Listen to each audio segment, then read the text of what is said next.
আসছি বগলেক থেকে। আমরা কেরাডাং থেকে সকালে গায়ে ফটোশ্যুট করলাম, ভিডিও করলাম। এখন বগলেক থেকে চলে যাচ্ছি রাজস্থলের উদ্দেশ্যে। আমরা এখন রাজস্থলীতে যাবো। রাজস্থলী যাবেন? টাটা পাহাড়ের সাথে ছবি তোলার জন্য ব্যস্ত। এই যে আমাদের মামুন ভাই, রাসুল ভাই। আল্লাহ হাফেজ বগলেক। আমরা গতকালকে বগলেকে আসছি। বগলেক থেকে ঘোরাফেরা কমপ্লিট করে গেলাম কেরাডাঙ্গে। ওইখান থেকে ঘুরলাম। কালকে সন্ধ্যায় গেছিলাম, আজকে সকালে গেলাম। ম্যাগের ভিউ, কালকের ম্যাগের ভিউ সব আমরা একসাথে পেয়েছি। বৃষ্টি যেমন বৃষ্টি পাইলাম তেমন ম্যাগও পাইছি। তো আজকে চলে যাচ্ছি আমরা রাজস্থলীতে। আমরা চলে আসছি রোমা বাজার।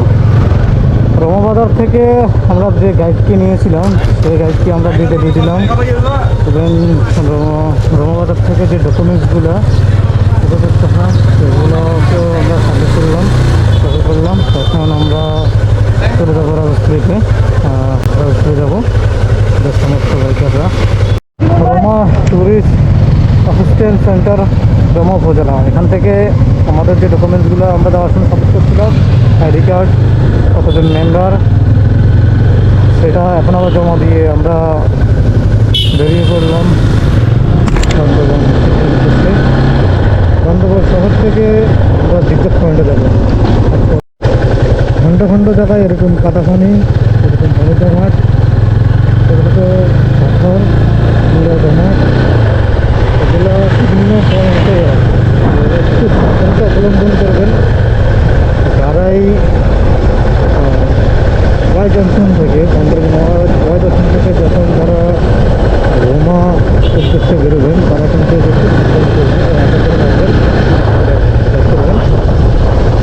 একটা পয়েন্টে এই রাস্তার মধ্যে কিছু কিছু পয়েন্টে এমন রাস্তা আছে, এমন একটু ভাঙাচোরা রাস্তা আছে, আছে যেগুলো আছে সেগুলো সবচেয়ে বড় ক্ষতি করে এই রাস্তাগুলো। ওগুলো থেকে একটু কমে রাখতে এছাড়া কোনো সমস্যা এই মুহূর্তে নাই। সম্পূর্ণ রাস্তা মোটামুটি অনেক ভালো ভালো মোটামুটি ভালো, রাস্তাটা খুবই ভালো।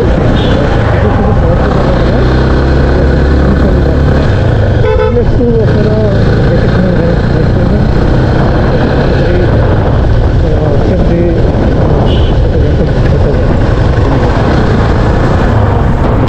চলে আসলাম বান্দরবান শহর। র্যাবে সিগন্যাল দিল, বাইরের মাথায় হেলমেট নাই, উইদাউট হেলমেট হাতে রেখা মাথায় হেলমেট পরে না। ঠিকই আছে, হেলমেট থাকা সত্ত্বেও কেন হেলমেট পরে? একটা মামলা ভরে দেওয়া দরকার তাদেরকে, কঠিন একটা মামলা দেওয়া দরকার, যেন শিক্ষা হয়ে যায় একবারে।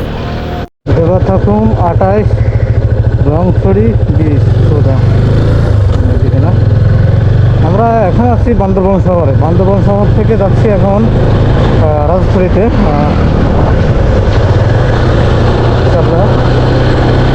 দেখি রাজস্থলীর পরিস্থিতি কেমন। বান্দরবান সেনানিবাস, Bandarban cantonment public school and college. সবাই বান্দরবান স্বর্ণ মন্দিরের সামনে দাঁড়াইছে। এখানে কি ভিতরে ঢুকবো নাকি না? চলে যাবে মনে হয়, যা বোঝা যাচ্ছে। স্বর্ণ মন্দিরটা দেখা যাচ্ছে। টায়ার ব্রেক করলাম, টায়ার ব্রেক করে আবার পুনরায় বেরিয়ে পড়লাম রাজস্থলীর উদ্দেশ্যে। এখন আছি, জায়গাটার নাম কি? মধুপুকুরিয়া। জায়গার নাম মধুপুকুরিয়া। রাজস্থলী যাইতে আর বেশিক্ষণ লাগবে না, 40 মিনিটের মতন লাগবে। আমরা এখান থেকে রাজস্থলী রাস্তা খুবই সুন্দর একটি রাস্তা। এটা গ্রামটাও কিন্তু খুবই সুন্দর একটা গ্রাম। কিন্তু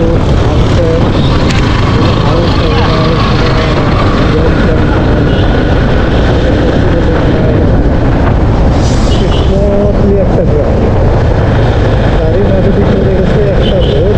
এই রাস্তা দিয়ে আমরা আমাদের রাস্তা বাইক এই রাস্তা দিয়ে আমরা যাচ্ছি রাস্তা দিকে। রাস্তাটা অনেক সুন্দর, আর সবচেয়ে বড় কথা গ্রামটাও সুন্দর। আর বিষয়টা কিন্তু খুব সুন্দর সুন্দর সমুদ্রের বাংলায় খুব ভালো লাগতেছে। অনেক ভালো লাগতেছে। আমরা নিজেরাই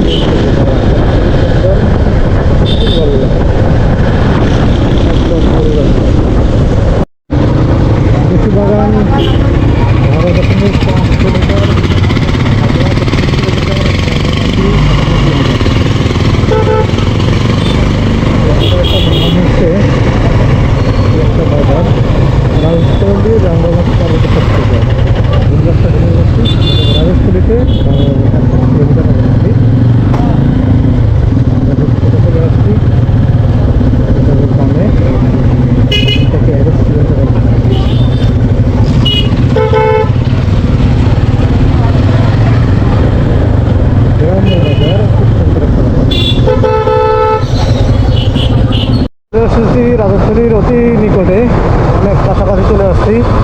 কিছুক্ষণের মধ্যে আমরা রাজস্থলী ঢুকবো। টাইম 4:20। জানি না সীমান্ত সড়কে আমাদেরকে ঢুকতে দিবে কিনা, টাইম আছে কিনা, সেটা নিয়ে একটু কনফিউজ। I love Rajasthali. চলে এসেছি আমরা রাজস্থলীতে, চলে আসছি আমরা রাজস্থলীতে। ফাইনালে চলে আসছি রাজস্থলীতে। তবে আমাদের আসাটা অনেক লেট হয়ে গেছে, আমাদেরকে ঢুকতে দেওয়া হয় নাই, ঢুকতে দিচ্ছে না, কারণ ভিতরে অনেক ঝামেলা হচ্ছে। বাঙালির সাথে পাহাড়িদের সাথে একটু মারামারি কাটাকাটি সবই মিলিয়ে একটু ঝামেলা। তো আমরা আসলে ভিতরে ঢুকাটার জন্য অনেক চেষ্টা করছি, তবে আমরা ঢুকতে পারি নাই। খুবই দুঃখজনক বিষয়টা।